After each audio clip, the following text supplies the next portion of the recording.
Assalamualaikum warahmatullahi wabarakatuh. Salam dan bahagia. Perkenalkan, saya Nazara Muharika, CGP Angkatan 8 SD Negeri Binaan Khusus Kota Dumai. Saya akan menampilkan aksi nyata diseminasi budaya positif dari modul 1.4.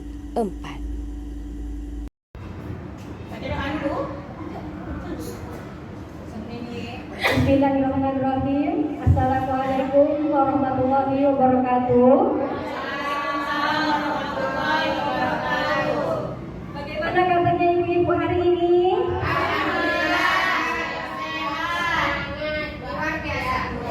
Allahu Akbar. Terima kasih ibu-ibu. Setelah seharian bekerja di kelas, ibu-ibu mau menyempatkan waktunya untuk menyaksikan penampilan saya dalam rangka diseminasi modul 1.4 budaya positif. Di sini saya harus melaksanakan tugas saya yang harus disumbangkan dalam bentuk video YouTube ke LRS saya sebagai CGP. Jadi saya minta ibu-ibu sekalian harap maklum, tidak ada niat untuk menjat apalagi menggurui, tak ada yang lain melainkan berbagi ilmu yang saya dapatkan selama melaksanakan CGP ini.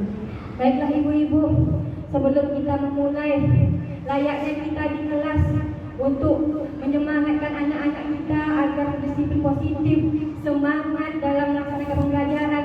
Sebentar saja, sekali saja, mari kita tepuk semangat.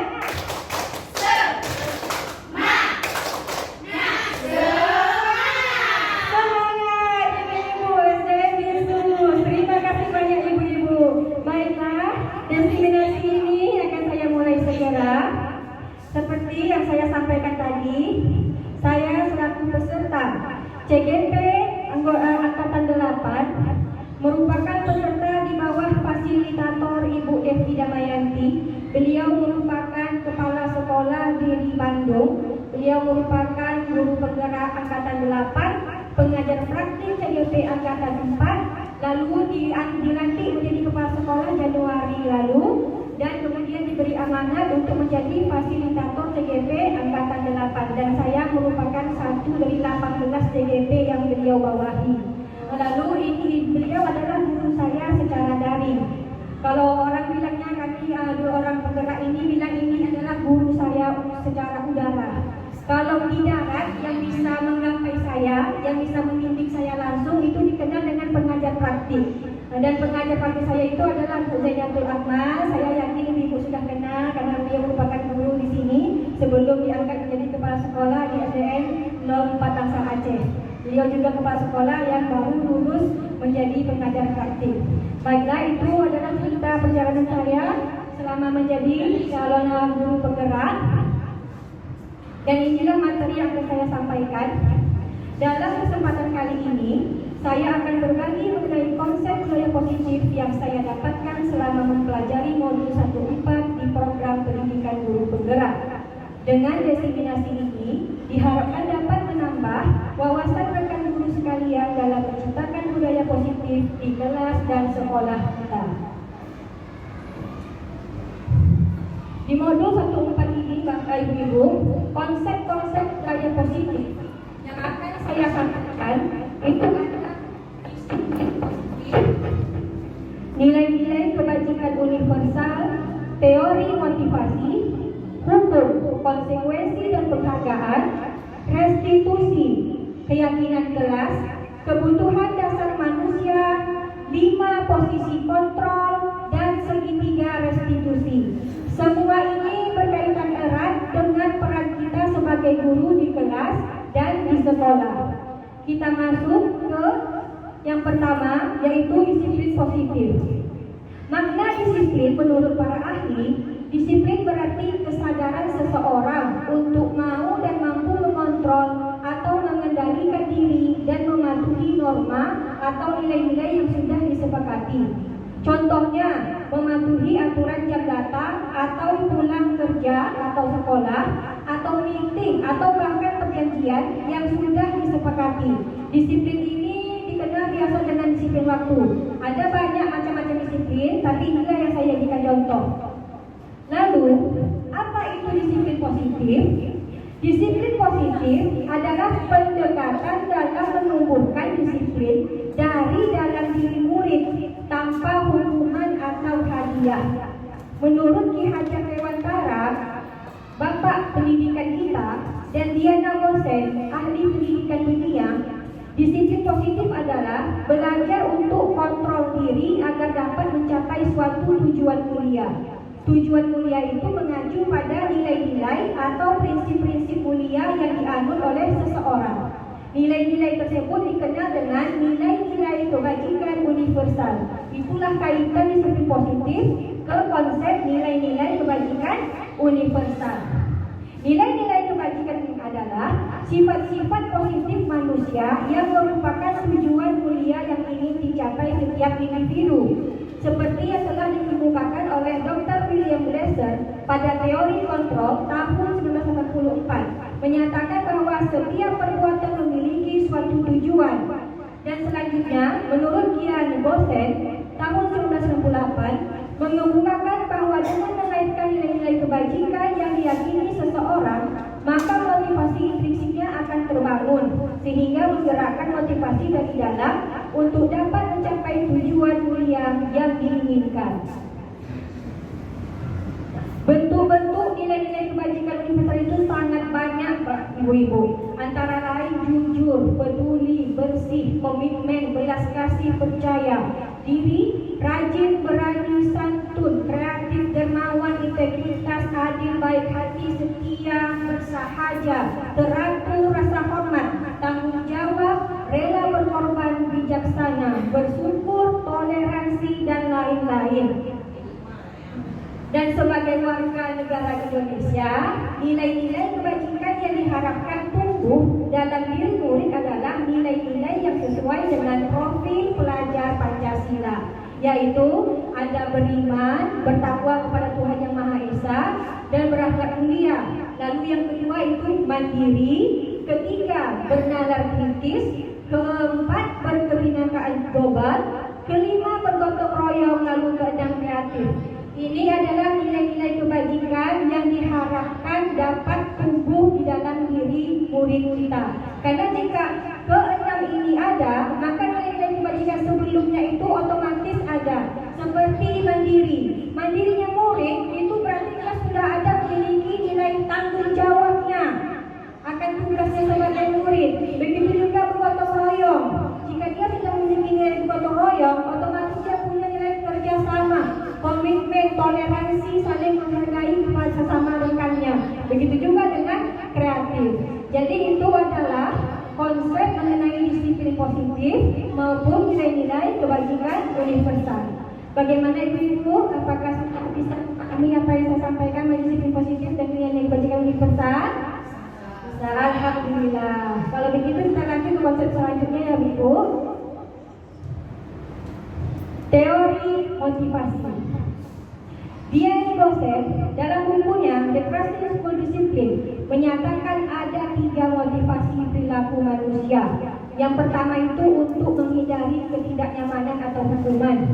Yang kedua itu untuk mendapatkan imbalan atau perhargaan dari orang lain. Lalu yang terakhir untuk menjadi orang yang mereka inginkan dan menghargai diri sendiri dengan nilai-nilai yang mereka percaya. Ini adalah 3 motivasi perilaku manusia, berlaku dari anak kecil, anak TK, anak SD sampai kita saat ini guru.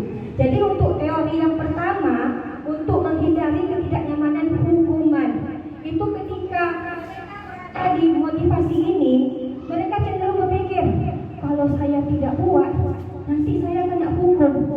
Jadi mau tak mau saya harus buat, sehingga dia melakukan tindakan, melakukan perilaku. Itulah dimaksud dengan melakukan perilaku tindakan dengan motivasi menghindari hukuman. Ini adalah motivasi yang bersifat eksternal. Bisa dibilang dia terpaksa. Karena kalau misalnya tidak ada hukuman, belum tentu dia mau melakukan itu. Nah, ya. Lalu untuk yang kedua itu adalah motivasi untuk mendapatkan imbalan dari orang lain atau institusi. Ketika motivasi ini berada di level nomor 2, orang itu cenderung berpikir, wah enak nih dapat ini, nanti aku bisa beruntung nih, dapat banyak bapaknya nih, dah buatlah aku. Seperti itu dia. Berarti dia yang melakukan itu karena dia merasa dia akan beruntung atau ada manfaat yang dia dapatkan ketika dia melakukan itu. Dan itu masih sama dengan motivasi eksternal. Nah, barulah kita sampai ke motivasi yang ketiga, yaitu motivasi dari dalam diri. Dia melakukan itu karena dia percaya akan itu. Dia daripada dirinya, aku melakukan ini karena aku suka, aku melakukan ini karena itulah hobiku, aku melakukan ini karena aku senang. Kalau aku tak buat, aku risau, aku pikir-pikir terus sampai membuat aku tenang. Itu namanya motivasi dari dalam diri. Nah, sebagai guru, motivasi seperti inilah yang diharapkan tumbuh dari murid. Tapi dalam kehidupan nyata, sebagai seorang manusia yang sangat bergaul, apalagi seperti guru nih, saya meyakini kita wajib memakai ketiga-tiganya, hanya saja sesuai dengan konteks dan juga tidak terlalu merugikan orang. Hindari, tapi juga kalau sama-sama menguntungkan apa salahnya? Jadi tidak apa-apa. Ya walaupun dia motivasi eksternal, kalau terlalu menguntungkan itu tidak masalah. Tergantung kembali kepada diri sendiri mau bergerak seperti apa. Itulah dia yang tiga motivasi perilaku manusia. Ini adalah pertanyaan pemantik ibu-ibu. Apakah Anda setuju dengan pernyataan ini? Hukuman dapat mendisiplinkan anak. Bagaimana ibu-ibu? Hukuman dapat mendisiplinkan anak. Tergantung, baik, tergantung. Ada yang lain? Hukuman memang dapat mendisiplinkan anak, tapi mematikan motivasi anak untuk berkembang. Hukuman dapat mendisiplinkan anak, tetapi mematikan kreativitas anak untuk berkembang. Berarti setuju atau tidak setuju? Setengah-setengah, iya. Di satu sisi bisa, tapi kalau sudah nanti kasihan anaknya, kreativitasnya tidak berkembang. Baik, boleh screen. Iya, terima kasih. Kita lanjut yang kedua. Iya. Yang kedua ini pemberian hukuman dengan hal positif, seperti membaca atau membersihkan halaman sekolah dapat meningkatkan disiplin anak. Bagaimana? Setuju atau tidak setuju? Setuju ya ibu-ibu?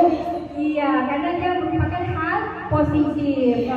Lanjut yang ketiga, memberi penghargaan dapat meningkatkan motivasi belajar anak. Setuju, baik. Iya, kalau hukuman positif saja bisa, apalagi penghargaan ya ibu. Baik, kita lihat bagaimana hasilnya sesuai konsep yang sudah disusun oleh para ahli. Ternyata ketiga pernyataan ini berdasarkan konsep budaya positif, tiga-tiganya kurang disetujui untuk diterapkan. Tidak sesuai kalau sesuai konsep. Ini yang saya lakukan konsep. Tapi di lapangan sesungguhnya kita para guru lah yang tahu mana yang terbaik untuk diterapkan. Mengapa ini bisa tidak setuju? Nanti akan ada dijelaskan perlahan-lahan sesuai konsep yang akan saya terangkan. Nah ini dia masuk ke konsep hukuman, konsekuensi dan penghargaan. Hukuman adalah sanksi atau balasan yang diberikan atas suatu tindakan yang dibuat. Karena dia bersifat sanksi, itu biasanya tindakan yang salah. Jarang, tak pernah kita menghukum orang yang tindakannya benar kan? Jadi hukuman itu identik dengan tindakan yang salah. Sementara konsekuensi itu adalah akibat yang mengikuti suatu tindakan yang dibuat. Itu kalau konsekuensi bisa tindakan yang salah, bisa juga tindakan yang benar. Jadi di sini ada tabelnya ibu. Maafkan saya kalau tabelnya ternyata terlalu kecil. Itu adalah perbedaan hukuman dengan konsekuensi. Kalau hukuman dia cenderung menyakitkan, tapi kalau konsekuensi harus terjadi. Kadang dia memang terjadi secara adanya tanpa tiba-tiba sudah merasakan efek dari perbuatannya. Kalau hukuman itu harus dipastikan terjadi, namanya juga menghukum. Itu ya hukuman dengan konsekuensi itu perbedaannya. Lalu ada namanya membuat anak sakit, entah secara raga ataupun jiwa. Tapi kalau konsekuensi, anak itu dia merasa tak nyaman dia. Apakah fisik atau raga, yang penting dia merasa tidak nyaman dan jangkanya itu pendek. Kemudian efek dari hukuman, anak itu dia kayak trauma, kayak mendendam, sehingga dia membenci dihukum, membenci dia mendapatkan kedisiplinan. Tapi kalau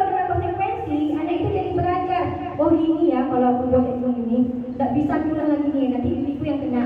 Dia ada yang dipelajarinya kalau dari konsekuensi. Lalu kemudian hukuman itu bersifat paksa, harus dibuat. Itu dia hukuman. Tapi kalau konsekuensi, stimulus. Dia merasa sendiri, karena konsekuensi itu cenderung nanti orang-orangnya dia merasa ini begini, si A tuh merhatikan aku karena aku buat begini. Itu dia konsekuensi. Ada rasa yang timbul dari dirinya. Kemudian hukuman ini mendorong anak menyakiti diri sendiri. Ini bisa raga, bisa juga jiwa.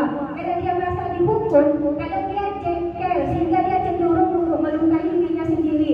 Contohnya, dia rela melawan gurunya karena merasa dia tidak mau dihukum. Itu dia melukai sebelum dia melawan. Itu sudah ada kontak batin dalam setiap diri anak. Sehingga dia berusaha nekat. Biarlah aku nak marah lagi, karena aku melawan, aku nak mau dihukum. Ada sebagian anak seperti itu.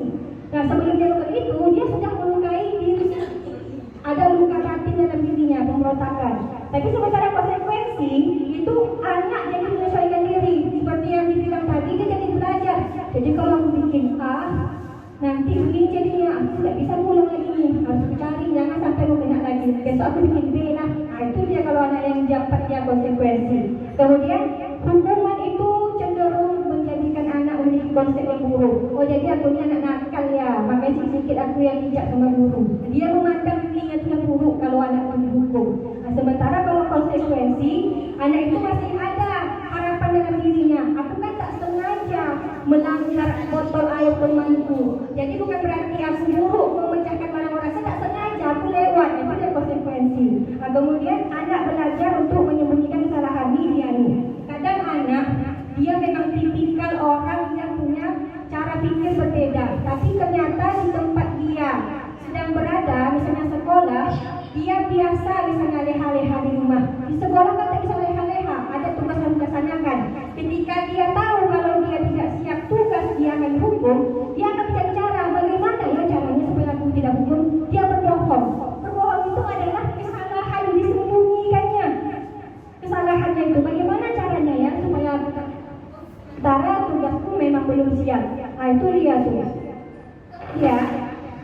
Kalau konsekuensi, anak belajar untuk mematuhi peraturan. Itu dia tadi. Dia sudah ada nilai yang tumbuh dalam dirinya. Tak enak hatinya. Karena konsekuensi itu punya efek yang sama, tapi bukan dipaksakan. Sehingga perlahan-lahan dia akan belajar adalah lebih baik aku mematuhi peraturan. Baru yang terakhir perbedaannya, marah, rasa bersalah, memalukan. Itu dia tuh. Karena tadi dia merasa, dia sudah merasa sedikit aku yang bijak salah. Nanti kalau ada apa-apa pasti aku disangka kamu yang buat. Nah, ada rasa kayak gitu yang muncul ketika anak dihukum. Nah, baru nanti konsekuensi. Ini dia, anak tuh merasa tak nyaman. Jadi dia lewat tak sengaja menjatuhkan botol air ke temannya. Konsekuensinya dia harus apa? Bijak sama teman-temannya. Rupanya temannya punya botol tuh anak dia pula. Usah aku kawan sama dia lagi. Dia cuma jaga botol. Merasa dia diasingkan. Padahal dia tidak berbuat salah. Dia pikir, berarti besok aku kerja harus hati-hati. Ini anak tak bisa dia main ke botol dulu. Cuma aku nanti ya. Itu dia. Ada konsekuensi yang dipelajari oleh orang yang mendapatkan konsekuensi. Nah, itu dia. Jadi perbedaan menurut boleh di sini. Ada kasus di kelas nih, Bu. Jadi kami belajar ini hujah apa ya? Kita di sini sama-sama sharing. Tasnya nggak bisa ditinggal. Di setting kasih udah boleh bisa. Assalamualaikum warahmatullahi wabarakatuh. Saya saya guru kelas 3A. Kemarin saya menghadapi kasus sekolah. Saya memberikan pelajaran sebelum istirahat pertama. Saya temukan di kelas anak harus selesai karena waktu mengerjakan itu sudah 2 jam mata pelajaran. Jadi ada beberapa orang yang belum selesai. Kan begitu. Jadi ini waktu mengumpulkan saya belum periksa karena banyak buku nih udah numpuk di meja.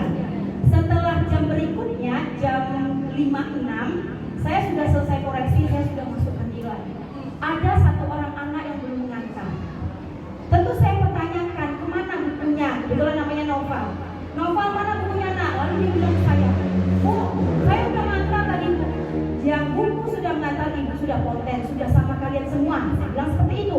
Setelah itu dia jawab lagi, mana tadi Bu? Bu, betul saya udah ngantar Bu. Sehingga saya bilang sama temannya, coba dulu nak, periksa semua tas kalian. Semua bukan jam 5.06 Bu, Allah jam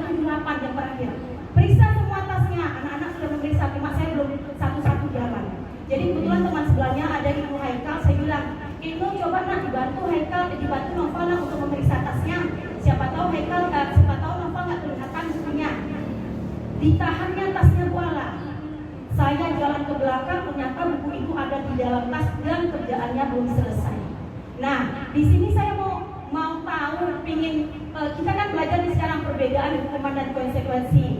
Kayaknya saya berikan ini kayaknya hukuman gitu, karena saya kemarin setelah saya ketahuan itu saya suruh dia ngerjakan. Walaupun sudah jam pulang saya tunggu mungkin sampai jam 1-an ada. Jadi maksud saya di sini gimana untuk kasus seperti itu menerapkan di pikiran anak ini konsekuensi loh, bukan hukuman, untuk pembelajaran ke depannya lebih baik. Terima kasih. Terima kasih. Tangan. Terima kasih banyak Bu. Berbahagia Bu itu memberi banyak pelajaran, bahkan sangat cocok dengan materi yang akan saya sampaikan. Jadi sesuai konsep hukuman dan konsekuensi ini, hukuman lebih cenderung ke negatif, konsekuensi itu ada positifnya, walau lebih banyak negatif, tapi ini adalah dua hal yang harus kita hindari. Jadi hukuman dan konsekuensi itu dalam prakteknya harus dihindari. Lalu bagaimana polis ini harus menyelesaikan permasalahan Sinovac kalau hukuman dan konsekuensi tidak boleh diberikan? Nanti akan kita bahas. Ternyata itu ada bahasanya di depan. Oke Bu Misti, makanya bagus Bu Misti. Sudah masuk ke apa? Menyambung dia. Apa yang dia pikirkan, lanjutan dari teori hukuman dan konsekuensi. Nah, ini lagi. Ini perbedaan hukuman dan konsekuensi. Ibu-ibu, anak mencatat 100 kali dalam kalimat gara-gara dia terlambat. Saya tidak akan terlambat lagi. Ini jelas hukuman. Ya, karena dia jelas dia terlambat melakukan suatu tindakan yang salah. Begitu juga lari mengelilingi lapangan basket karena terlambat 2 kali pula. Itu jelas hukuman. Karena dia ada kesalahan, terlambat dia hadir di sekolah. Begitu juga murid diminta untuk stop 15 kali kalau tidak menggunakan masker di sekolah, tidak mengikuti aturan. Nah, tapi untuk ini menggantikan kertas tugas teman yang telah dicoret-coret itu konsekuensi. Kamu mencoret kertas teman, ganti. Nah, kamu lewat jatuhkan botol teman, ambil pen sampai kering, pecah botolnya, ganti botolnya. Itu adalah konsekuensi dari tindakan, karena itu bukanlah tindakan yang salah, kita tidak tahu, apalagi kalau dia memang tidak sengaja. Itu yang dia bentuk konsekuensi. Ini lagi membersihkan tumpahan air dia di meja karena tercegah pada saat belajar. Murid disuruh untuk tidak mengenakan sepatu seharian karena tidak perlu mengenakan sepatu hitam. Ini dia bentuk ini. Murid itu dongkol gara-gara lu tidak memakai sepatu hitam seharian dia masa tersisa. Kalau anak tuh macam kita biasa cakar ayam tak apa, kalau dia anak kota dan biasa mana dengan lantai yang licin sekali di sekolah kenaklah batu, kena apa mendongkol jadi menendang. Jadi ini disiplin ini itu ada efek hukuman yang diinginkan tuh membuat anak menjadi makin benci disiplin. Nah, lalu ini lari mengelilingi lapangan basket 2 kali ini sama ini karena dia terlambat untuk pada PJOK. Jadi ibu sekali lagi sebagai guru kita itu diharapkan menghindari memberikan hukuman dan konsekuensi kepada anak. Lalu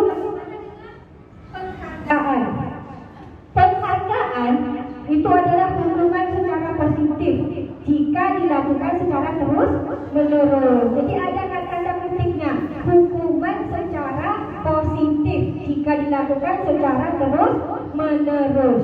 Jadi penghargaan itu ibu-ibu bisa dia berubah menjadi hukuman yang jelas-jelas diharapkan dihindari oleh guru. Mau dia hukuman negatif, mau dia hukuman positif. Tapi di sini ada tanda kutipnya, terus menerus. Bukan hanya asal penghargaan, ada dia secara terus menerus. Mengapa dilarang? Karena ada efek jangka pendek dan jangka panjang. Ini yang pertama, penghargaan menurunkan kualitas. Ini contohnya kasusnya saya sendiri misalnya nih, ya kan? Dia ngajak pelajaran, mau bermain nih, tinggallah 5 menit atau 10 menit. Anak-anak, siapa dah siap? Kumpul, siapa bermain? Anak tu pun cepat dah siap. Mau dia tugasnya betul, mau tugasnya salah, yang penting siap aku mau bermain. Itu dia tanda penghargaan menurunkan kualitas. Anak tu dia mengejar mau bermain cepat, itu imbalannya tu. Jadi dia mau cepat-cepat siap.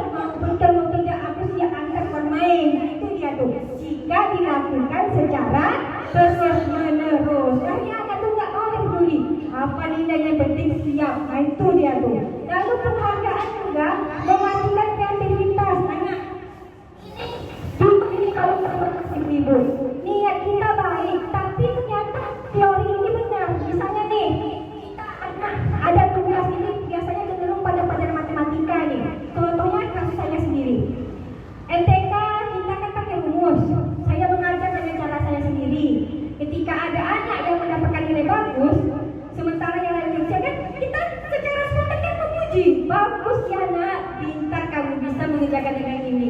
Jadi bu caranya mengerjakannya kayak gini, iya nak, bagus, oke. Giliran ada tugas yang belum siap, dia lanjut ke rumah. Yang namanya anak-anak itu kan biasa, entah dia dibantu oleh guru lesnya, atau keluarganya, entah orang tua atau om atau abang. Kadang kan mereka punya cara sendiri untuk mengerjakannya. Si anak mesti keras dia, nggak mau, buahnya dulunya kayak gini buatnya. Harus kayak gini, nggak mau cara lain. Kenapa? Karena dia takut kalau caranya beda, nanti sama buahnya nilainya beda, nggak tinggi lagi. Itulah yang dimaksud dengan penghargaan mematikan kreativitas. Nggak mau anak tuh dia menunjukkan caranya lain. Kalau tak gurunya bilang abu, oh ya. Kadang kan merasa kalau nanti tidak sama, dia akan dapat, akan dipuji, akan dapat yang tinggi. Itu ya yang disebut dengan penghargaan mematikan kreativitas. Itu adalah dilema yang dirasakan oleh para guru. Lalu yang terakhir, itu penghargaan mengurangi motivasi intrinsik. Ini paling simpel nih hidup. Ngapain buat? Bukan konten sama ibu dong, cuma para wajahnya. Ngapain tuh? Gak ada lagi tadi tuh datang sekolah cuma kayak gini absen. Gak ada lagi pelajaran tuh. Oh, ini pelajaran nih, aku harus pelajari. Kalau tidak aku tak ngerti nanti ini. Di betul latihannya gak ada. Pokoknya kalau gak ada apa-apa dari mulai diam aja. Punya pasif aja. Kalau ada menanya dong, ibu tuh nanti ya ngapain belajar? Nanti ibu tuh keluarnya. Jangan kita main dalam sini. Maksudnya saya sendiri ya ibu ya. Memang itu kasusnya. Ada kasus penghargaan itu. Orang itu memang membuat dilema, tapi betul.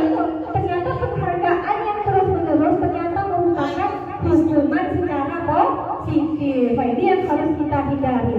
Lalu bagaimana caranya? Ini tulis nih. Ini sudah mulai kita masuk, tapi baru dasarnya saja. Jadi ada istilah baru yang saya dapatkan di CGP, itu namanya restitusi. Restitusi itu adalah proses menciptakan kondisi bagi murid untuk memperbaiki kesalahan mereka, sehingga mereka bisa kembali pada kelompok mereka dengan karakter yang lebih kuat. Mereka tuh tak merasa malu lagi, aku nak kayak kemarin, jadi kan tak bisa ngejek aku lagi. Ya gitu kalau bahasa anak-anaknya, restitusi. Ada 9 ciri-ciri restitusi, yaitu bukan untuk menebus kesalahan, tapi belajar dari kesalahan, memperbaiki hubungan, tawaran bukan paksaan. Lalu restitusi itu menuntut untuk melihat ke dalam diri. Restitusi mencari kebutuhan dasar yang mendasari tindakan. Restitusi diri adalah cara yang paling baik. Restitusi fokus pada karakter bukan tindakan. Lalu restitusi fokus pada solusi. Dan yang terakhir, restitusi mengembalikan murid yang berbuat salah pada kelompoknya. Ini dia tadi yang dibilang tadi ibu. Ini baru dasarnya. Konsep detailnya itu ada di akhir pembagian materi saya. Jadi inilah dia mesti sudah mulai terlihat sedikit-sedikit. Kita mulai konsep berikutnya yang akan berkaitan erat dengan restitusi yang sangat banyak membantu dalam pembelajaran. Itu saya rasakan sendiri di kelas saya. Walaupun anehnya saya tidak percaya, tapi kalau tugas saya lakukan, ternyata berhasil. Mudah-mudahan berhasil untuk seterusnya dan lebih baik lagi jika berhasil juga untuk rekan-rekan di sini. Mulailah kita pada keyakinan kelas ini sudah hal yang lazim. Saya yakin ibu-ibu juga sudah melaksanakannya di kelas. Jadi hal terkecil dalam menciptakan budaya positif kelas itu dimulai dari peraturan kelas. Itu adalah hal paling dasar. Setiap kelas itu wajib. Dilanjutkan keyakinan kelas, lingkungan positif, barulah tercipta budaya positif. Kita mulai ke peraturan kelas. Nih, ibu-ibu, saya yakin ibu-ibu sudah pernah lihat yang kayak ini nih. Di awal tahun pelajaran ibu nih semuanya pada ngeprint apa? Sudah ada kan? Ini sudah biasa bagi kita. Iya. Sudah ada kan Bu? Iya, betul. Iya, bagus. Itu tadi saya lihat di awal tahun ini sudah banyak kelas yang ini. Oke, ibu-ibu, yang mana merupakan keyakinan kelas antara dua kesepakatan kelas di depan ini, dan mengapa yang merupakan keyakinan kelas? Menurut ibu-ibu yang mana antara dua ini? Ini dua-duanya kesepakatan kelas, tapi yang mana yang merupakan keyakinan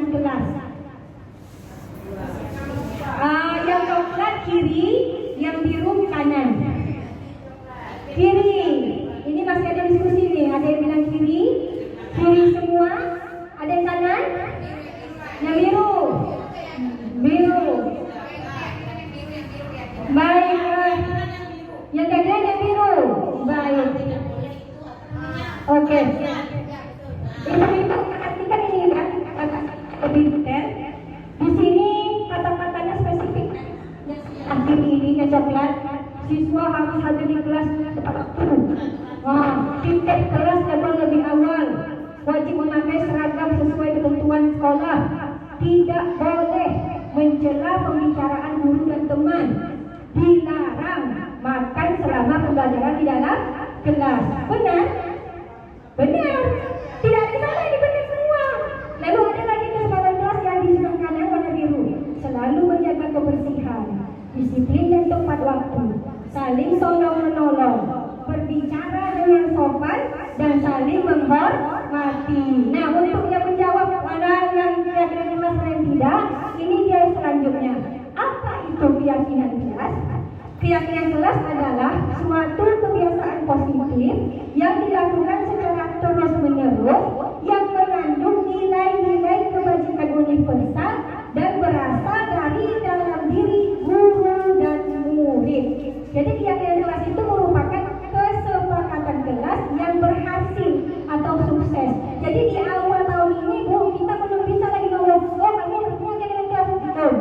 Yang ada itu hanya kesepakatan kelas. Di akhir tahun nanti baru kita tahu mana sesungguhnya keyakinan kelas kita. Nah, jadi kira-kira dari dua yang tadi, mana yang lebih dekat ke arah keyakinan kelas? Yang biru. Kenapa yang biru? Selalu perhatian mengajak yang biru. Mengajak, boleh nih. Ada yang lain? Dilakukan terus-menerus, Kak.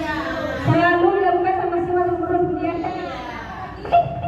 Iya, jawaban ini itu benar semua.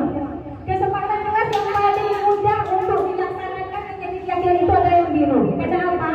Karena di sini tadi dijelaskan keyakinan kelas itu mengandung nilai-nilai kebajikan universal.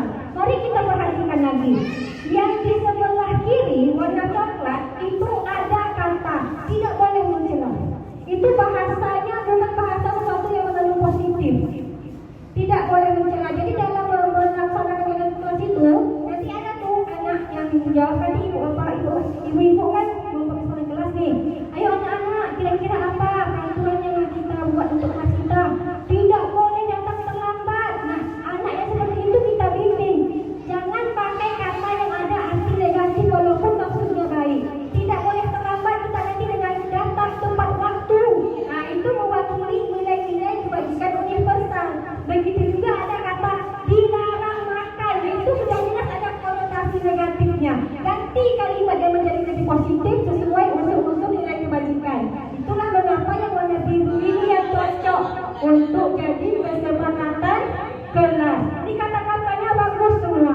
Selalu menjaga kebersihan, disiplin dan tepat waktu, saling tolong menolong, berbicara dengan sopan dan saling menghargai. Inilah jadi kalau ibu-ibu nanti mau membuat kesempatan kelas yang lain ditambah begitu, boleh jadikan yang biru ini sebagai patokan. Kita gunakan kata-kata yang berkonotasi positif. Lanjut. Ini sangat membantu Bu Listi dalam menjawab permasalahan anak Ibu Nova tadi. Jadi sebagai manusia, masing-masing kita dari bayi sampai meninggal itu punya 5 kebutuhan dasar. Ini sangat berpengaruh bagi profesi kita sebagai seorang guru. Itu yang pertama ada namanya bertahan hidup, ada cinta dan kasih sayang, ada kebebasan, kesenangan dan penguasaan. Ada 5. Nih, bertahan hidup itu adalah berkaitan dengan kebutuhan biologis dan psikologis. Ini sudah paling umum ya Ibu. Makan, minum. Kalau psikologisnya rasa aman, rasa senang, rasa tentram. Lalu ada lagi namanya cinta dan kasih sayang. Itu adalah kebutuhan untuk dicintai, diterima dan menerima dari orang sekelilingnya. Cinta dan sayang itu identik dengan dia merasa tidak diasingkan, dia tidak merasa dikucilkan, dia merasa santai-santai aja, bebas gitu, nggak ada rasa-rasa merasa iya aku ini kayaknya nggak bisa sama ini, kayak orang ini ya kalau sama aku agak apa sedikit. Nah, itu berarti ada kebutuhan cinta dan kasih sayangnya yang masih belum terpenuhi. Itu banyak terjadi pada anak-anak kita nih, apalagi anak SD sekarang udah pada SMP awak dulu udah bergeng-geng. Nah, ini identik ini dengan kebutuhan cinta dan kasih sayang. Lalu lanjut lagi kebutuhan kebebasan, yaitu kebutuhan akan pilihan. Dia punya pilihan, aku mau itu, aku itu yang namanya kebebasan, kebutuhan kebebasan itu. Lalu otonomi, maksudnya dia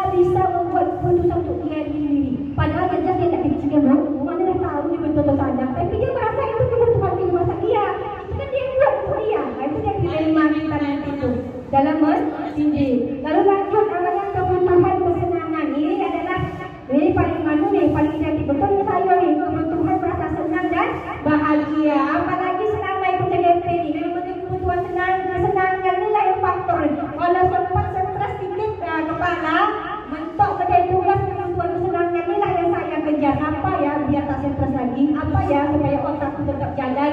Inilah yang kebutuhan kesenangan yang harus saya kejar. Nah, itu dia.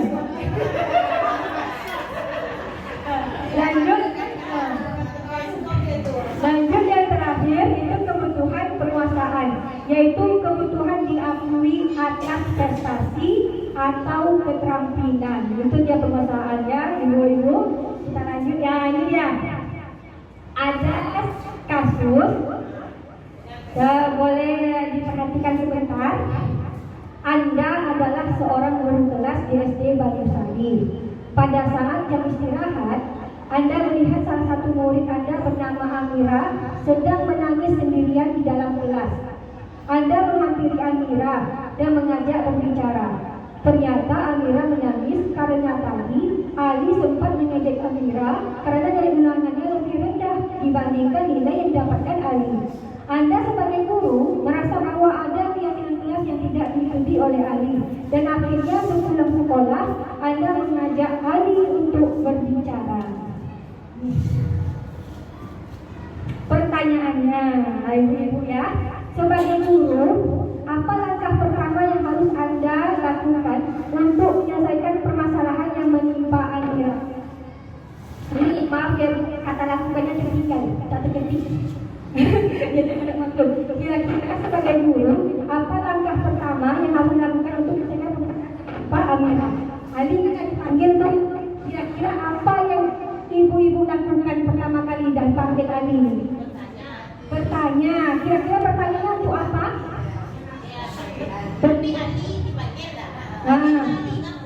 Iya. Kira-kira pertanyaannya untuk apa? Untuk menanyakan permasalahan. Sebenarnya berhubung tadi mau mengidentifikasi permasalahan. Yang paling konsen memang luar biasa. Lanjut nomor 2. Kebutuhan dasar apa yang teridentifikasi oleh Anda pada Amira dan Ali? Kira-kira Amira itu nangis karena kebutuhan dasar apa yang dia merasa kurang? Nah, apa tadi? Ini dia kasusnya. Nah, ini dia kasusnya tadi. Amira 1, Ali 1. Kira-kira dasar apa yang merasa kurang sama Amira? Amiranya dulu ya, Bindo. Amiranya. Kalau malu itu kira-kira kebutuhan dasar apa, Bu? Ini dia kebutuhannya. Kalau Amira kira-kira dia kurang kebutuhan apa, dasar apa yang dia butuhkan sehingga dia merasa menangis dia ketika dia di Ali itu? Apa? Amira kebutuhan penguasaan. Kalau Ali mengapa dia mengejek Amira? Apa kebutuhan yang dia butuhkan?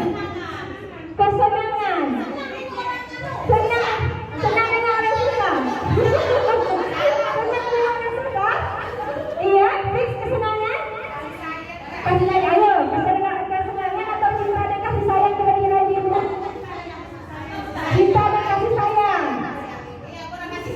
Cinta dan kasih sayang. Baik, berarti Amira dia penguasaan, Ali cinta dan kasih sayang. Mari kita lihat. Ini kasusnya, ini soalnya, dan ini dia jawabannya. Nah, ini nomor 1 nih, mengidentifikasi seperti biasa kita bilang kebutuhan dasar apa yang mendasari perilaku Ali terhadap Amira dan reaksi Amira terhadap tindakan Ali. Ternyata ibu-ibu sudah sedang semua, tepuk tangannya. Ali butuh apa? Penguasaan. Terbalik ibu. Terbalik dia. Ali itu yang merasa superior. Mungkin dia merasa kurang pujian. Jadi untuk merasa melimpahkan itu, carinya teman yang lebih rendah dengan dia, ejeknya lebih pintar dari kau. Nah, itu dia. Mungkin dia merasa kurang pintar gitu kan. Nah, iya.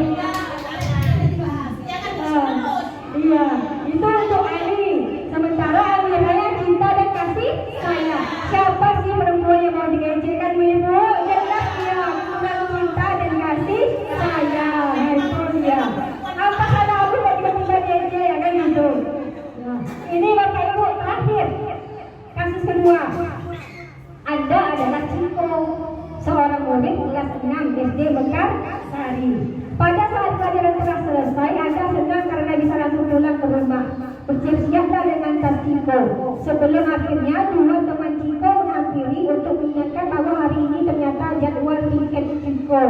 Di tengah-tengah Anda juga membersihkan kelas, Anda merasa bosan. Seakan-akan pekerjaan ini tak pernah selesai. Jadi Anda memutuskan untuk keluar saja dari ruangan pada saat teman Anda tidak melihat. Diam-diam Ciko berhasil menyelimap keluar kelas. Suatu Anda disebut, Anda memutuskan untuk belajar terlebih dahulu di sekolah. Di sana Anda sedang asik menikmati jajanan yang Anda beli sebelum akhirnya mendengar suara orang memanggil Anda. Ternyata itu adalah suara guru kelas Anda. Beliau mendatangi Anda dan meminta waktu Anda sebentar untuk berbicara. Anda mengingatkan dan langsung merasa takut mengetahui apa yang ingin dibicarakan. Nah, ini dia pertanyaannya. Menurut Ciko, mengapa dia dipanggil oleh guru kelas ketika Ciko merasa malu? Tidak bertanggung jawab. Apa lagi? Tidak bertanggung jawab aja. Tidak disiplin. Iya. Oke. Berarti tidak bertanggung jawab, tidak disiplin.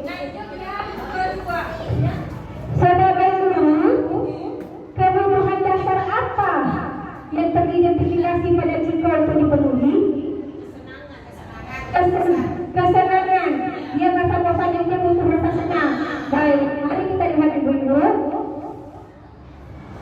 Nih, nomor 1, benar.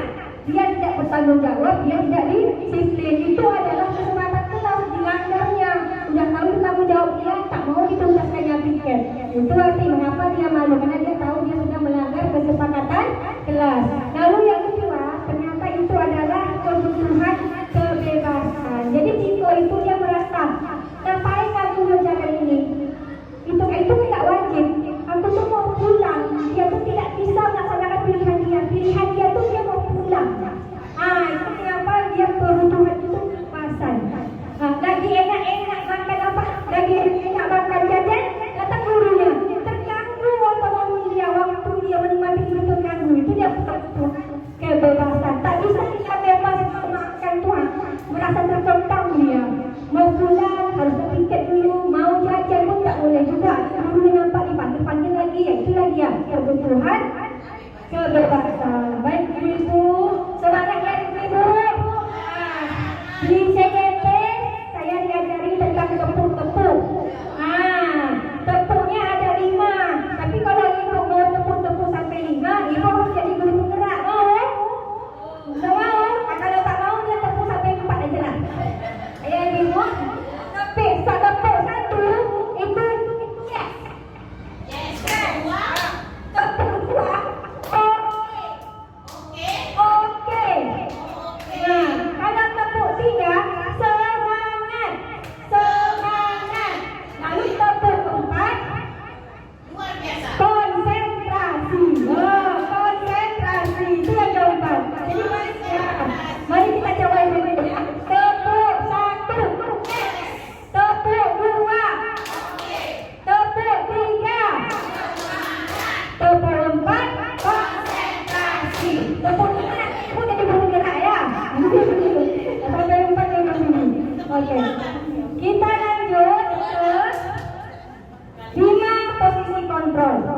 Ini paling kuat pengaruhnya ibu ya. Kita sebagai guru harus tahu meletakkan posisi kita di kelas itu sebagai apa. Ternyata posisi kontrol guru itu ada 5. Yang pertama penghukum, yang kedua pembuat rasa bersalah, ketiga teman, keempat pemantau, kelima manajer. Saya itu semuanya udah. Cuma tak tahu ternyata hal itu saya begitu hukum. Belasan tahun jadi guru baru tahu sekarang ini dan ikut CGB. Ternyata sekarang itu tak boleh jadi itu aku sudah hukum. Oh jadi pas kayak gini aku sudah itu ini barulah tahu. Dan jadi nanti ibu-ibu ini ada pagernya. Dari sini, maaf kalau kurang terbaca, kita fokusnya di 2 ini. 2 inilah penentu kita menjadi posisi seperti apa. Kalau penghukum, dia tuh hobi menghardik murid. Kamu ini terlambat terus.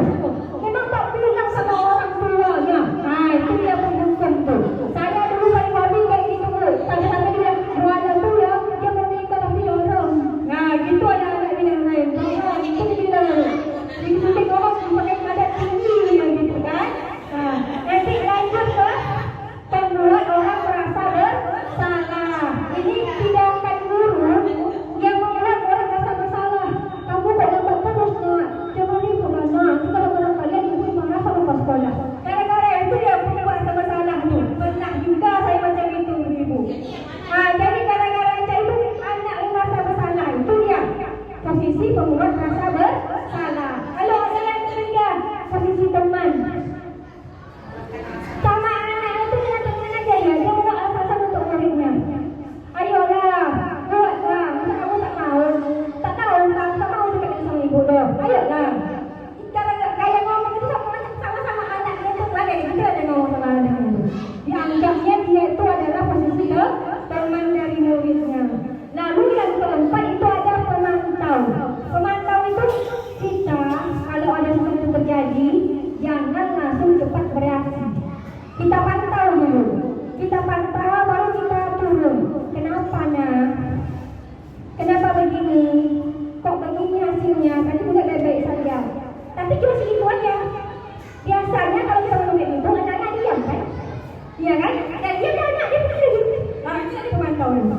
Dia cuma segitu aja. Itu pemantau dulu. Wah, mati aja. Dia masih tak bisa pergi. Nah, pemantau. Barulah yang terakhir posisi manajer. Manajer itu adalah lanjutan dari pemantau. Kadang-kadang anak tahu. Ya mana? Tiba-tiba nangis kamu. Dia mana tuh kan? Tak boleh ngomong. Lanjutkan apa yang terjadi. Bantu bimbing anak-anak itu sampai masa yang selesai itu manajer. Jadi untuk seorang guru diharapkan kita itu meletakkan posisi sekurang-kurangnya pemantau. Tapi seharusnya kita harus berada di posisi manajer. Nah, itu dia posisi kontrol lingkungan. Nah ini dia nih contoh kalimat-kalimatnya. Saya kecewa sekali sama kamu. Nah itu membuat orang merasa bersalah tuh. Kecewa itu, memalukan kamu nih. Apalah itu kalimat-kalimat yang identik dengan membuat orang merasa bersalah. Lalu kata-kata itulah kamu tuh salah terus, terlambat terus, tak pernah lah beres kamu ya. Itu kalimat yang identik sama penghukum. Lalu lanjut lagi dia, ayolah, buatlah demi dunia. Maksud tak boleh buat, dan itu memposisikan diri sebagai tenang. Baru pemantau. Apa kamu dapat? Mau kamu stiker hari ini? Pada mau dah dia, mana dia? Tak mau dilanjutkannya. Hanya sekedar menanya saja. Macam PHP lah mungkin. Kalau ya, baru lanjut manajer. Ayo nak, kira-kira bagaimana nih ya supaya kamu dah nangis lagi? Nak kira-kira kayak mana nih ya? Kita mau belajar nih apa nih artinya? Kita betul-betul selesaikan sampai tuntas. Itu dia manajer. Nah sekarang inilah dia minta bantuan lagi sama ibu-ibu. Ada kasusnya. Kalau dari sini agak panjang, jadi saya kasihlah kertas. Ibu diskusikan.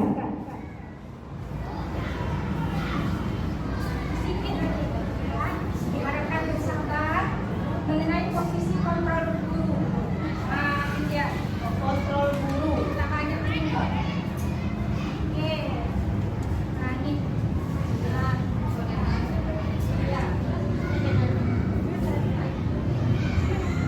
Anto dan Dino sudah bermain bersama lapangan basket dan tiba-tiba terlihat dalam sebuah sepadan bermulu.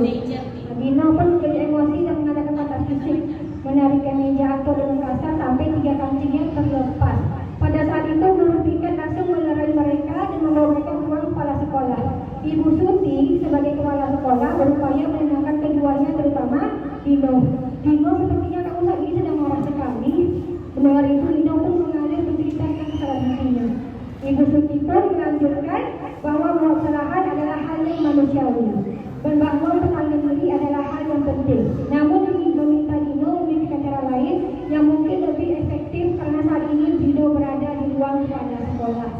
Ibu Suti melanjutkan bertanya tentang keyakinan sekolah yang disepakati serta apakah Dino bersedia memperbaiki kesalahan yang telah dilakukan terhadap Anto. Dino pun akhirnya perlahan mengangguk. Kemudian Ibu Suti balik bertanya kepada Anto, hal apa yang bisa dilakukan Dino untuk memperbaiki masalah? Anto menjawab, saya perlu kancing saya diperbaiki Bu. Ibu saya akan sangat marah kalau melihat kancing baju saya sampai copot 3 kancing begini. Ibu Suti pun kembali bertanya kepada Dino, apakah yang dia lakukan menggantikan 3 kancing Anto yang terlepas. Dino berpikir sejenak, namun menjawab, wah tidak tahu Bu, saya akan kembali mungkin ya Bu. Ibu Suti berpikir sebentar dan menanggapi, kalau dilihat akan mudah terlepas kembali Dino. Bagaimana kalau kamu menjahit saja? Bersediakah kamu? Dino tampak ragu-ragu dan menanggapi, menjahit? Mana saya tahu bagaimana menjahit, Bu. Dino tampak ragu-ragu dan menanggapi, kamu masih siap belajar, kata Bu Surti. Dino berpikir sejenak, memandang bekerja Anto dan menanggapi, yang mengajari saya siapa, Bu? Dengan cepat Ibu Surti menjawab, Pak Irfan, guru tata busana. Dino kembali diam sejenak memandang kemeja Anto yang tampak kancing. Akhirnya Dino mengangguk, tanda menyetujui, dan sepanjang siang itu Dino belajar menjahit dan memperbaiki kemeja Anto. Terakhir kali terlihat kedua anak laki-laki tersebut, Dino dan Anto pada jam pulang sekolah. Mereka sudah bercengkrama dan bersenda gurau kembali. Nah, posisi kontrol apa yang telah dipraktikkan oleh kepala sekolah Ibu Surti? Apa hal-hal yang dilakukannya sehingga ibu-ibu berpikir dia membuat posisi kontrol seperti itu? Posisi kontrol apa, ibu-ibu? Posisinya diambil oleh Ibu Surti dari kelima tadi. Manajer. Dari mana ibu menilai bahwa Ibu Surti itu menjadi manajer kira-kira? Dari mencari penyelesaian. Kira-kira kalimat yang mana ya? Mencari penyelesaian itu dari mereka penjahit. Siapa orangnya? Jadi Bu Surti itu dia bertanya, Dino, Dino apa yang harus kamu buat untuk memperbaiki sama Dino Anto? Iya, kita harus kirim. Lalu dia juga bertanya, Anto, kira-kira apa yang harus dilakukan Dino supaya Anto tidak marah lagi? Jadi ada keseimbangan antara Dino dengan Anto yang diselesaikan oleh Ibu Surti. Jadi ibu-ibu, inilah yang disebut dengan manajer itu. Menyelesaikan masalah itu di kedua belah pihak. Jangan ada yang merasa tidak, ibu ini sama ini aja, aku tak tanyanya. Jadi dua-duanya diadili. Yang merasa tidak adil. Itu contoh dari kasus posisi kontrol. Baiklah ibu-ibu, kita masuk ke konsep terakhir akhirnya, yang itu merupakan lanjutan detail dari restitusi tadi. Jadi dalam istilah dunia pendidikan, restitusi itu ada namanya segitiga restitusi. Jadi kalau dalam dunia pendidikan, restitusi yang identik itu adalah segitiga restitusi. Apa itu segitiga restitusi? Proses menciptakan kondisi bagi murid untuk memperbaiki kesalahan mereka sehingga mereka bisa kembali pada kelompok dengan rasa karakter yang lebih kuat. Ketika tadi dia malu karena dia salah, sekarang dia sudah jadi lebih pede. Ketika tadi dia marah-marah, sekarang dia sudah agak tenang. Itu yang dimaksud dengan kembali dengan karakter yang lebih kuat. Jadi itu dia segitiga restitusi. Ini dia segitiga restitusi itu ada 3 tahapan, makanya disebut segitiga. Yang paling pertama itu namanya menstabilkan identitas. Menstabilkan identitas, yang kedua validasi tindakan yang salah, yang ketiga menanyakan keyakinan. Inilah yang saya maksudkan tadi. Karena tugas saya harus menerapkan ini. Tak pernah tahu soal ini. Jadi ketika mempraktekannya di kelas, rasanya tuh aneh. Dan semakin aneh karena ketika dikerjakan berhasil. Jadi mungkin berhasil. Jadi tidak bukan terima, karena rasanya aneh gitu rasanya. Karena baru pertama kali tahu ini bertahun-tahun mengajar, bagi ibu terasa berhasil. Jadi mudah-mudahan jika memang nanti pemahaman yang saya berikan kepada ibu-ibu dapat membantu sehingga ibu bisa dapat menerapkan ini di kelas. Terasa di kelas saya perbedaannya. Mudah-mudahan di kelas ibu bisa diterapkan, membuat pelajaran menjadi lebih kondusif, anak-anak lebih tenang.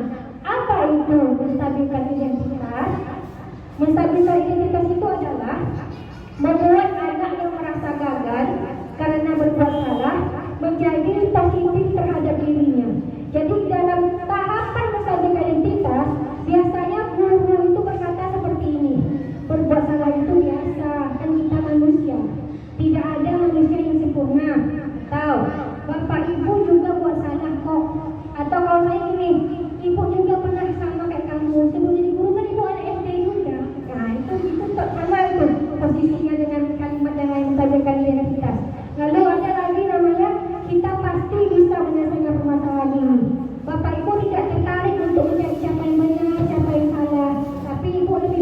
menyelesaikan masalah ini. Atau kalimat lainnya, kalau kamu menyalahkan diri meski terus menerus, apakah akan berbaik? Tidak ada yang berubah. Apakah ada yang berubah? Tidak. Itu adalah kalimat-kalimat yang kita letakkan di tahapan menstabilkan identitas. Kita buat anak itu merasa tenang begitu. Jangan kita langsung apa? Bahwa kita ini manusia. Salah itu hal yang wajar. Jangan ada kita tenang dia dulu. Setelah dia tenang, baru kita lanjut ke posisi berikutnya, yaitu validasi tindakan yang salah. Tahapan ini guru membantu siswa mengenali basic needs atau kebutuhan dasar yang ingin dimilikinya sehingga dia melakukan kesalahan itu. Kayak cerita tadi, ternyata dia tuh merasa butuh kejelasan, makanya dia rela menyelinap tiket sampai jadi jajan sampai ke sekolah. Kira-kira mengapa? Kita cari tahu, kita akan validasi yang salah itu. Jika kamu kok susah ya nak, iya kamu jajan di situ. Mengapa? Ibu nampak langsung loh kamu ada di sana. Kenapa memangnya? Harusnya kita bertanya baik-baik di tahapan validasi tindakan yang salah. Atau berbentuk kalimat lainnya, kamu pasti punya alasan melakukannya itu. Atau penting bagi kamu Ciko, kalau kamu melanjutkan itu nanti memang kamu kenapa? Ditanyakan alasan yang lebih mendalam lagi. Itu ya validasi tindakan yang salah. Kalau anak-anak tahu ini dia, ternyata dia memang salah. Sampailah yang terakhir, menanyakan keyakinan. Saya tahu ibu mungkin bertanya, kok guru ini kayak tidurnya gak ada berbuat apa-apa? Kok kayaknya bertanya aja? Kok cuma sekedar kalimat aja? Karena konteks yang dikejar dari segitiga kunci itu adalah pemahaman dari diri anak. Biarkan dia tahu dia itu biasa melakukan kesalahan, tapi kemudian dia tahu dia salah. Apa kesalahannya? Baru kita masuk yang ini. Jadi kalau dia salah, apa yang harus dia buat? Nah itu dia namanya menanyakan keyakinan. Hubungkan dengan norma-norma atau nilai yang bisa dimasukkan ke dalam dirinya. Contohnya, apa nilai kita percaya di kelas ini? Itu dia kesempatan kelas. Atau dia itu apa yang kita sepakati? Atau kelas ini yang seperti apa? Atau kamu ingin jadi anak seperti apa? Atau apa yang kamu rasakan ketika kamu melakukan itu? Kamu jadi orang seperti apa? Tapi inilah kalimat yang paling sering dipakai orang itu kalimat paling terakhir. Jadi apa yang akan kamu lakukan untuk kesalahan kamu? Contohnya tadi Ciko, kawan kamu piket sampai tuntas. Nah, kamu yang gini. Jadi kira-kira apa yang harus kamu lakukan supaya kamu itu tidak salah lagi? Biarkan dia menjawab dulu. Biarkan dia berpikir apa yang sudah lakukan. Itu biasanya mungkin bisa jadi dia ngomong, ya lah bu, saya pikir dulu, saya pulang. Atau dia ngomong, maaf ya bu, saya udah harus pulang. Kalau nanti mau marah, tapi besok saya akan pikir lagi, tak berani lagi saya menyebab. Nanti akan muncul sendiri ya. Di situ nanti yang kita pegang. Jadi sampai di situ tidak ada yang lebih. Karena ini sifatnya terus menerus. Nanti baru kelihatan. Jadi efek seperti ini buat anak merenung. Maka itulah mengapa saya bilang aneh. Apa namanya tahapan ini kayak gak meyakinkan dulu. Masa iya bisa tak ya? Kan kayak gak meyakinkan anak-anak sekarang. Makanya ketika saya terapkan kok berhasil. Nah itu lagi teori ini menang. Makanya ini masa cuma sekedar bertanya. Iya tak kamu buat salah? Ada loh yang melihat. Validasinya lagi. Itu lagi kira-kira apa yang kamu buat untuk memperbaikinya. Hanya sekedar itu. Nanti mendapatkan jawaban anak itu baru kita kuatkan dengan norma nilai. Contohnya jika tadi, iya dah bu, nanti saya pikir dulu baru saya pulang. Baiklah, bagus ya Ciko. Berarti kamu paham sebagai seorang siswa kamu harus taat pada kesempatan kelas. Kamu harus piket. Karena teman kamu yang lain piket, nanti kamu piket. Baik bu, dah selesai. Tengok dia tidak jadi atau tidak. Kalau memang iya, berarti segitiga restitusi berhasil. Nah itu dia namanya. Bentuknya aneh bu, masa kayak gini aja. Tak yakin, apalagi macam tipe anak awak dari SBB sendiri kan. Tapi ketika saya terapkan kok berhasil, ada rasanya aneh sendiri. Nah ini saya minta bantuan ibu yang terakhir kalinya. Ada skenario kasus. Ini agak panjang, makanya saya ketik lagi print biar ibu-ibu bisa kasih. Ini juga yang tadi dia mengatakan puasnya.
Karena panjang, ibu-ibu boleh baca langsung. Ini adalah awalnya Bu, saya bikin skenario. Saya terang-terangan bilang sama anak, praktek teori belajar ibu yuk. Saya minta anak-anak untuk merekam, yang lain mendengarkan. Jadi sejak itu 30 kasus akhirnya ada kejadian. Kejadiannya mirip dengan ini. Karena saya melakukan ini di awal tahun, belum tahu betul karakter anak. Jadi ketika tahu ternyata yang aslinya ada kejadian mirip sekali dengan kasus yang saya buat, saya jadi pikir, kenapa tak anak dua orang ini langsung yang saya pilih kemarin ya? Yang lebih natural, kira-kira sama. Yang simpel-simpel saja. Guru menerangkan dia cerita, guru menerangkan dia main. Giliran mengantar tugas dia tidak selesai. Miripkah dengan kasus tulis tadi? Adakah kira-kira? Baik, bohong ya. Nanti kita bahas lagi sampai ke tahapannya itu.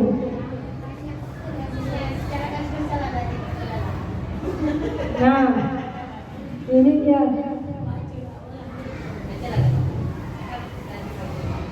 Saya minta ibu-ibu coba identifikasi dari kamus itu mana kalimat saya yang mewakili stabil identitas, mana yang validasi tindakan yang salah, mana yang menanyakan keyakinan. Itu lagi guna pena tadi tuh, biar bisa membuat tanda. Oh ini kalimat yang menstabilkan identitas. Oh ini kalimat yang memvalidasi tindakan yang salah. Oh ini kalimat yang menanyakan keyakinan, yaitu tahapan terakhir. Itu yang tugas terakhir kita ibu-ibu, untuk melihat kira-kira apakah ibu-ibu sudah mendapatkan apa yang saya berikan ini. Mudah-mudahan sudah ada yang bisa. 3 ya ibu, kalimat yang mewakili menstabilkan identitas, kalimat yang mewakili validasi tindakan yang salah, lalu yang terakhir kalimat yang mewakili menanyakan keyakinan.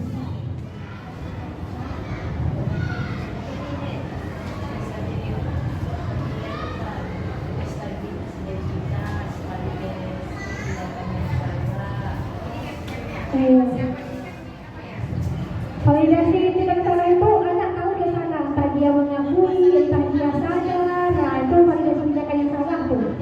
Anak jadi sadar bahwa dia salah. Itu dia. Itu validasi tindakan yang salah.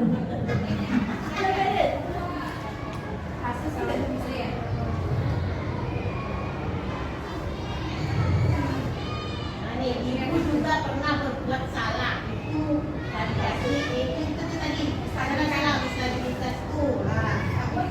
Iya, benar lihat itu ibu juga pernah berbuat salah seperti itu ada SD. Itu pena SD ya dulu.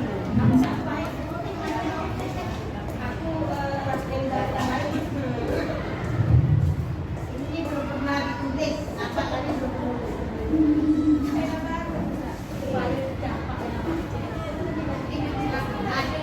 Ada yang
Oke, kita lihat pernyataannya. Menstabilkan identitas. Yaitu pernyataannya ada kalimatnya, iya, ibu melihat itu, ibu juga pernah berbuat seperti itu. Tapi bukankah sudah selesai? Itu ada kalimatnya pada fokus, ibu juga pernah berbuat seperti itu. Di pernyataan inilah gurunya melaksanakan menstabilkan identitas. Lalu kalau validasi tindakan yang salah,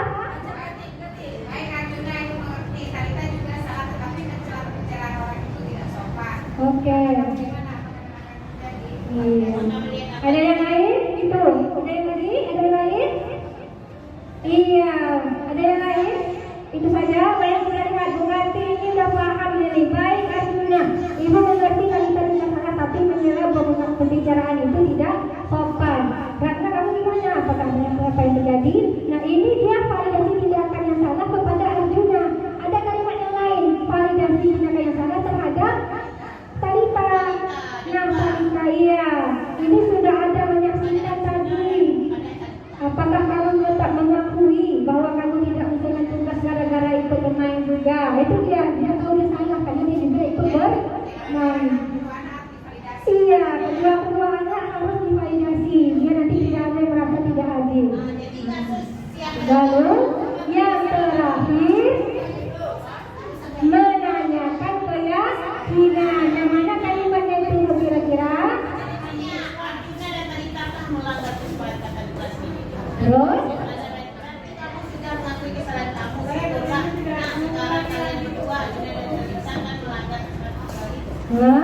Yang mana Bu Seni? Berarti kamu sudah mengakui kesalahan kamu. Syukurlah. Nah, sekarang kalian berdua, Arjuna dan Talita kan mengakui kesalahan kelas. Apa yang akan kalian lakukan untuk memperbaikinya? Itu dia. Dia langsung merangkul berdua. Tepuk tangan untuk semuanya. Terima kasih banyak ibu-ibu sudah mau menerima sharing-sharing dari saya, bahkan untuk membahas. Ya, ini kita kembali ke kasusnya Ibu Listi kepada muridnya Novel. Nah, dari cerita Listi tadi, kira-kira untuk menstabilkan identitas apa yang harus Bu Listi katakan? Bertanya seperti apa kira-kira? Nah, kita coba baca yang menstabilkan identitas itu. Ibu Listi juga pernah dulu datang ngerjakan tugas. Iya. Iya. Iya. Refleksi Bu, restitusi. Segitiga restitusi. Iya. Novel, kamu bohong ya nak? Ibu tahu loh, karena ibu kan dulu pernah bohong. Ketahuan sama gurunya. Dia merasa biasa. Oh, aku nggak bohong karena bohong. Gurunya juga pernah bohong. Iya Bu, ini kan dia merasa dia tidak bohong. Oh iya, nah betul. Ibu dulu pernah bohong, tapi bohong itu tidak bagus. Itu lanjut ke validasi tindakan yang salah. Iya Bu, itu salah, nggak bagus bohong itu. Nggak sampai Bu Seni, bagaimana nih tindak lanjutannya? Menanyakan keyakinan. Jadi, Novel.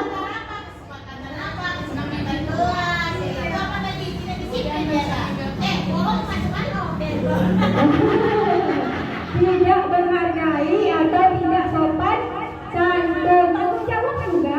Dia kan berbohong gara-gara tidak menyelesaikan tugas. Itu semua langsung kenaknya itu.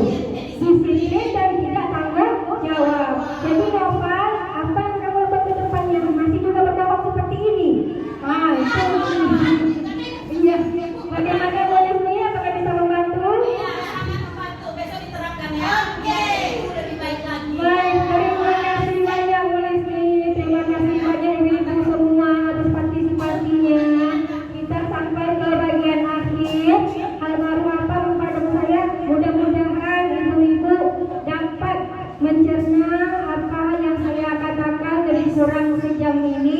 Saya mohon maaf yang sebesar-besarnya jika dalam penyampaian ini saya segitiga restitusi. Ya, segitiga restitusi. Saya mohon maaf jika dalam 1 jam ini dalam penyampaiannya saya ada berkata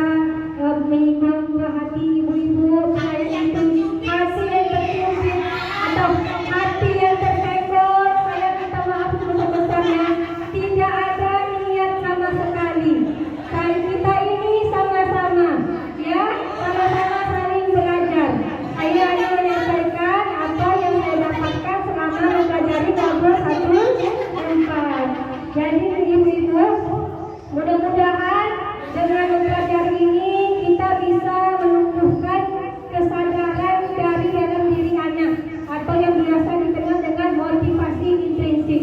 Karena itulah yang diinginkan dalam murid. Kemudian peran amung. Peran amung itu berkaitan dengan posisi kontrol. Jadi posisi kontrol itu istilahnya peran amung. Peran amung apa yang harus kita lakukan ibu-ibu? Manajer. Kalau mentok tadi anda tahu sibuk kayak saya tadi nih. Saya menghabiskan waktu untuk hari ini, untuk kegiatan ini. Saya hanya menjadi pemantau di kelas. Yang mana nanti ya kita akan tidak ada kelanjutannya. Itu mentok-mentoknya pemantau. Tapi kalau bisa kita harus menjadi manajer. Itulah dia. Saya akan menjadi awal seperti apa. Mudah-mudahan ibu-ibu bisa menjadi manajer tidak apalagi di sekolah kita. Jadi mudah-mudahan dengan adanya apa yang saya sampaikan tadi, perlahan-lahan kita semua bisa saling sharing lalu menerapkannya di kelas masing-masing. Kalau sudah kelas per kelas, nanti keseluruhannya sekolah kita akan memiliki budaya positif dimulai dari kelas masing-masing. Sekali lagi saya minta maaf, saya tidak ada niat untuk mengejar apalagi menggurui. Ini berbagi ilmu yang saya dapatkan. Jika ibu merasa ilmu ini bisa diterapkan di kelas, alhamdulillah. Dan jika tidak, saya harap nanti entah suatu hari nanti kita akan kembali mendapatkan hal-hal seperti ini, diberikan destinasi lagi supaya kita semakin menguasai sehingga dapat diterapkan di kelas masing-masing. Baiklah ibu-ibu sekalian, terima kasih banyak. Selamat kembali ke rumah. Assalamualaikum warahmatullahi wabarakatuh.